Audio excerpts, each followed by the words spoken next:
Tem muito crente que deseja o mal para os outros. Eles dizem que não, mas o que é o inferno? Na cabeça deles é o mal, né? É uma tortura eterna. E eles desejam isso para quem não tem a mesma crença. Então tem crente que ele está querendo que a pessoa morra sem acreditar na mesma coisa que ele acredita e vá para o inferno e fica ali a eternidade sofrendo. É isso que ele pensa que vai ser, a gente sabe que não é, mas desejando o mal, desejando que o ateu sofra isso, o umbandista sofra isso, o espírita, o budista sofra isso, e em muitos e muitos casos, eles desejam também que os próprios evangélicos sofram essa condenação, essa tortura eterna. Todos os evangélicos que não têm ou que não estão na mesma igreja que ele. Ainda bem que muitos estão se despertando e estão se desvinculando deste fanatismo doentio. Muita gente hoje abraçando o Cristo verdadeiro do evangelho, que é puro amor. Cristo curava pessoas que não eram de Israel. E a gente precisa se espelhar em Cristo. E não nesses figurões, líderes religiosos, donos de igreja que tem por aí, porque eles não estão com nada. Esses profetinhas que vão na igreja aí, revela a placa de carro, CPF da pessoa, fala que alguém está com problema no casamento, revela que alguém está sendo perseguido por obra de macumbaria, isso não é profeta. Isso é fanfarrão, tá?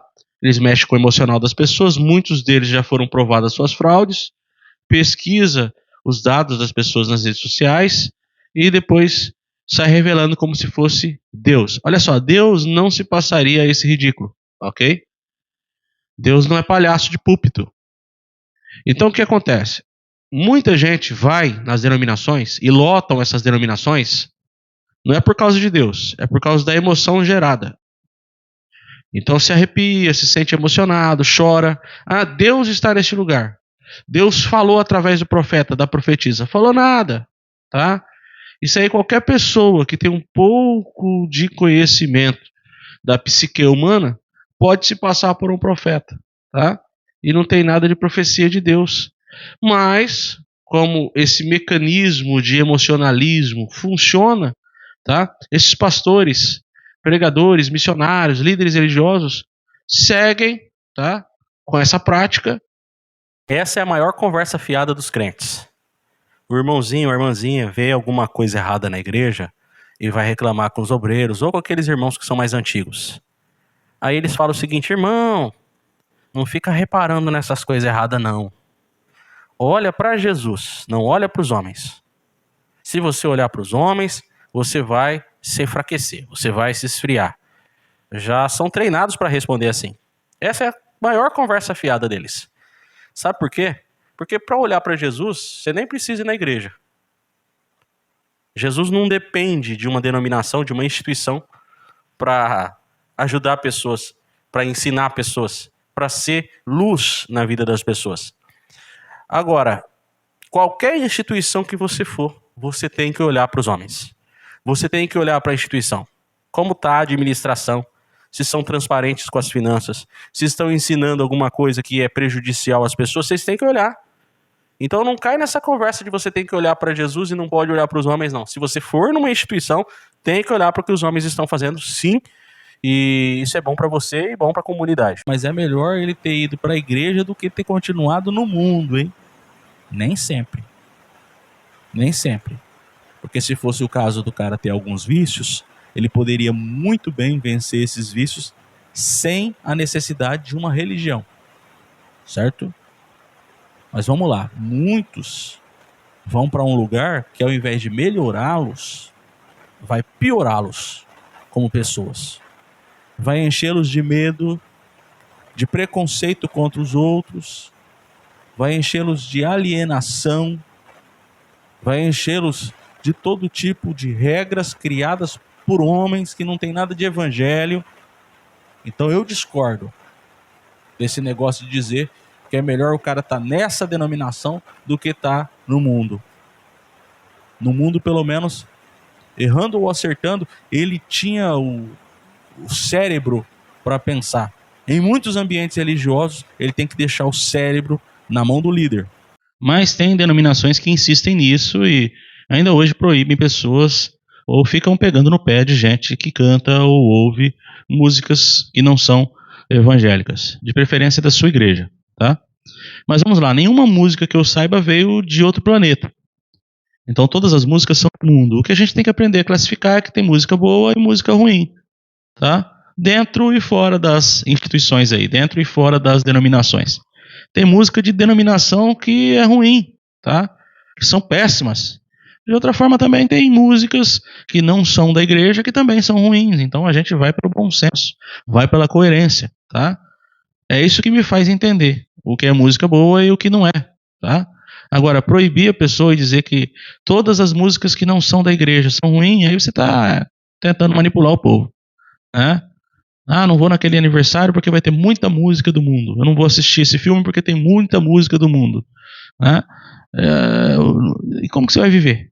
Porque dependendo de onde você trabalha, o pessoal vai deixar a rádio tocando música o dia inteiro. Você vai ver repreendendo, né? Tem crente que tem essa neura de ficar repreendendo tudo, né? Como é um assunto atual, sempre vem alguém me perguntar: ah, mas e se descobrirem de fato que existe vida fora da Terra? Se derem provas de material não humano, como que vai fazer então a fé cristã, já que na Bíblia não tem nada contundente a respeito de extraterrestres, né? Como que o cristão vai encarar, né, se chegar uma notícia verdadeira acerca de vida extraterrestre? Olha, para o verdadeiro cristão não vai mudar em nada, porque o cristão autêntico, tá, ele acredita que Cristo é o Senhor dos mundos, né? Então, nós acreditamos que houve um haja cruz antes do próprio haja luz. Ou seja, só existe criação porque antes disso, Deus resolveu dar a sua redenção. Ok? A criação veio depois do próprio ato do amor divino, tá? Ato esse revelado na pessoa de Cristo. Então a fé cristã está para além de descobertas, sejam elas tecnológicas, cosmológicas, enfim. Para o cristão, notícias bombásticas não atrapalham em nada a sua fé. Tem igreja por aí que não consegue falar de fé sem falar de amuletos. Puro misticismo. E isso acostumou alguns crentes que pensam que para chegar até Deus precisam desses amuletos. Não, não precisa. Tá? Você não precisa de água ungida, você não precisa de óleo ungido, você não precisa de vassoura ungida, tá? Vai para o evangelho, entenda o que o evangelho é e se liberte dos amuletos. Jesus não mandou a igreja dar o dízimo, ali em Mateus capítulo 23, versículo 23. Pastores que usam esse texto, vocês estão com malandragem. Quando Jesus estava falando do dízimo ali, ele estava conversando com fariseus em uma época em que o templo ainda estava de pé, portanto haviam israelitas que precisavam se alimentar. Então Jesus, em Mateus 23, 23, está falando para aqueles judeus continuarem levando mantimento no templo. Agora o templo não existe mais. Detalhe, não era dinheiro para enriquecer líder, era alimento para alimentar pessoas, ok?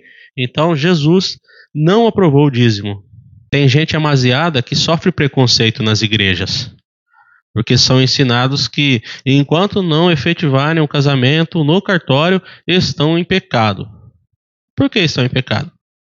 Casamento para Deus é reciprocidade, lealdade, perdão, respeito, carinho, amor, tá? E todas essas coisas são possíveis sem o papel. Agora, se quiser casar no papel, maravilha. Agora, falar que essas pessoas estão em pecado, aí vocês estão com maldade com os seus irmãos. Melhor oração é a sua, irmão. Para de depender da oração de pastor, de pastora, missionário, missionária, tá? Ninguém melhor para falar dos seus problemas a Deus do que você mesmo, tá? Então tem muita gente aí que abre o coração, na verdade contando detalhes de suas vidas para as pessoas que não estão nem aí para você, a não ser descobrir os pontos da sua vida que você não precisava contar e sair contando para os outros aí, fofocando a respeito de você. Então, ore você mesmo, tá? E quando realmente tiver parceiros para orarem juntos, não entenda isso como um misticismo de que a oração de alguém seja mais poderosa que a sua, tá? No dia que quiser compartilhar oração, seja por carinho, amizade. Jesus é maior do que a Bíblia. Os religiosos detestam quando eu digo isso, mas é verdade, tá? A Bíblia é um livro esplêndido, mas tem muita coisa nela que não é mais para nós, tá? Então tem muita coisa na Bíblia que não se enquadra mais para nossa geração. Agora, tem uma coisa na Bíblia que você deve seguir. Tudo aquilo que aponta para Jesus. A Bíblia é um livro fantástico, incrível, tá? Entretanto, muito do que está na Bíblia é passado. É passado. Não dá para negar isso. Pega algumas regras da Bíblia ali, que se forem aplicadas hoje, é até crime você praticar. Os textos da Bíblia que apontam para Cristo, tá? Que se alinham, que se enquadram com aquilo que ele ensinou, aí é importante a gente seguir. Agora, tudo o que não é compatível com Jesus é história, é poesia, tá? É cultura, mas não é para ser aplicado. Eu não sei se você sabe, mas tem gente que paga para ter um encontro com Deus. E tem algumas igrejas que promovem esses encontros, tá? Igrejas do segmento G12 ou M12 ou MDA, né? Não vou colocar todas no mesmo caldeirão, né? A gente não pode generalizar. É possível que haja algumas bem intencionadas, porque eu não conheço todas no Brasil, mas muitas eu sei que estão enganando as pessoas, tá, com essa metodologia. A pessoa paga para ficar 3 dias tendo encontro com Deus.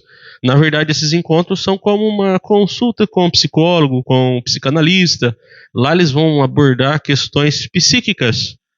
E a pessoa que não tem o conhecimento de causa, ela acha que, de fato, devido a esse impacto, né, gerado em sua mente, que teve um encontro com Deus. A partir dali, a pessoa se filia, se vincula a essa instituição, a essa denominação, e vai ter que produzir.